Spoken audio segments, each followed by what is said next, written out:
নমস্কার বন্ধুরা, আজকে আরেকটি রেসিপি নিয়ে চলে এসেছি। আজকে বানিয়ে দেখাবো সুন্দর ঘুগনি রেসিপি।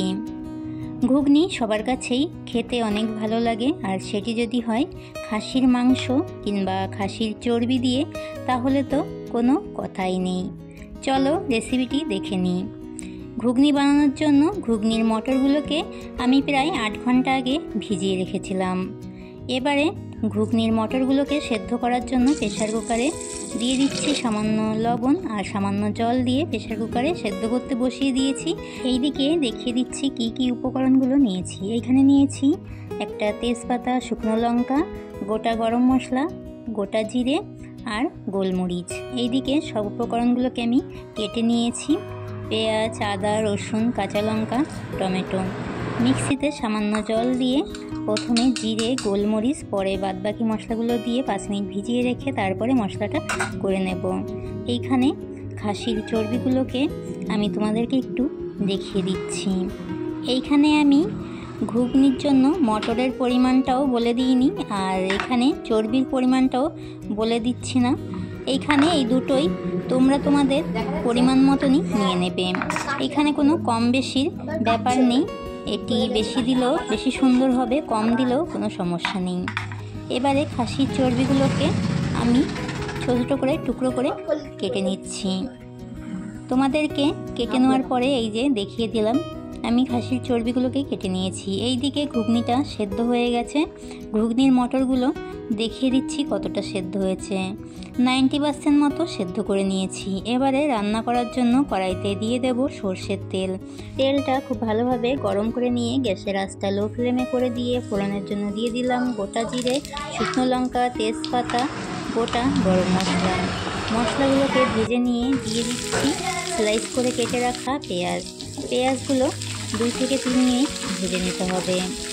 গ্যাসের আঁচটা লো ফ্লেমে করে দিয়েই পেঁয়াজগুলো 2 থেকে 3 মিনিট আমি ভেজে নিয়েছি। এবারে দিয়ে দেব ছোটো ছোটো করে কেটে রাখা আলুগুলো, আর দিয়ে দেব সামান্য লবণ। এই লবণটা আলুগুলো ভাজার জন্যই আমি ব্যবহার করছি। আলুটা আমি প্রথমে দেখাইনি, তোমরা ঘুগনিতে আলুটা দিলে এইভাবে ছোটো ছোটো টুকরো করে দিয়ে দেবে। এবারে দিয়ে দিচ্ছি আগে থেকে পেস্ট করে রাখা সব মশলাগুলো, দিয়ে দিলাম টমেটো কুচি। এবারে একে একে দিয়ে দেব ঘুগনির সামান্য মশলা, দিয়ে দিচ্ছি পরিমাণ মতো হলুদ, দিয়ে দেব স্বাদ মতো লবণ। লবণটা তোমরা তোমাদের স্বাদ মতো ব্যবহার করবে। এখানে ঘুগনির মশলাটা যে কোনো দোকানেই তোমরা পেয়ে যাবে। যে কোনো গ্রসারি দোকানে গিয়ে ঘুগনির মশলাটা চাইলেই দিয়ে দেবে। মশলাটাকে খুব ভালো করে আমি কষিয়ে নিয়েছি। এবারে দিয়ে দেব আগে থেকে কেটে রাখা খাসির চর্বিগুলো। খাসির চর্বিগুলো দিয়ে আরও 4 থেকে 5 মিনিট হালকা আঁচে কষিয়ে নিতে হবে। খাসির চর্বি থেকে অনেকটা পরিমাণে তেল বেরিয়েছে দেখো, আর মশলাটা খুব ভালোভাবেই কষানো হয়েছে। মশলাগুলো থেকে যখন তেলটা এইভাবে ছেড়ে দেবে, সেই সময় দিয়ে দেব আগে থেকে সেদ্ধ করে রাখা মটরগুলো দিয়ে আরও 4 থেকে 5 মিনিট হালকা আঁচে কষিয়ে নেব।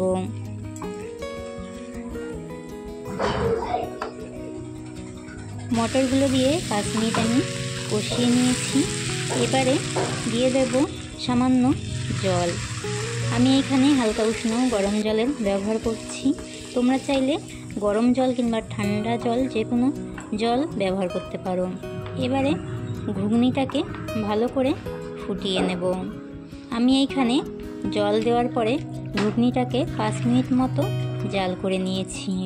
এখানে আলু, ঘুগনির মটর সবই সেদ্ধ হয়ে গেছে।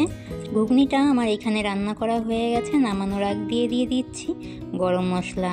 তোমরা এখানে গরম মশলা কিংবা ধনেপাতা যে কোনো একটির ব্যবহার করতে পারো। আমি এখানে গরম মশলাটাই ব্যবহার করলাম। গরম মশলা দিয়ে হালকা নাড়াচাড়া করে নামিয়ে নিলেই খাসির চর্বি দিয়ে ঘুগনি রেসিপিটি হয়ে যায়। এইভাবে খাসির চর্বি দিয়ে ঘুগনি রেসিপিটি অনেক সুন্দর হয়েছিল বন্ধুরা। তোমরাও বাড়িতে অবশ্যই এই রেসিপিটি এইভাবে ট্রাই করবে, আর আমাকে অবশ্যই জানাবে রেসিপিটি তোমাদের কাছে কেমন লেগেছে। রেসিপিটি ভালো লাগলে অবশ্যই একটি লাইক, কমেন্ট, শেয়ার করে দিয়ে জানিও। সকলকে টাটা।